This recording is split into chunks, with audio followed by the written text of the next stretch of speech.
எட்டி தொடும் வயது இது ஒரு வெட்டு கத்தி போலிருக்கும். அதிசயம் என்னவென்றால் அதன் இரு பக்கம் கூறியிருக்கும். கனவுக்கு செயல் கொடுத்தால் அந்த சூரியனில் செடி முளைக்கும்.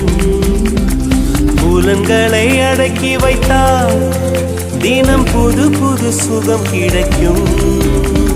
காலில் குத்தும் வாணி உன் ஏழி என்று காமி, பல இன்பம் மல்லி சேர்த்து ஒரு மூட்டை கட்டி வாணி வாணி. பழ பழக்கிற பகலானி, பட படக்கிற அகலானி, அனல் அடிக்கிற துகுலானி, நகலின் நகலானி. மழை அடிக்கிற முகிலானி, திணற அடிக்கிற திகிலானி, மணம் மணக்கிற அகிலானி, முள்ளா மலரானி.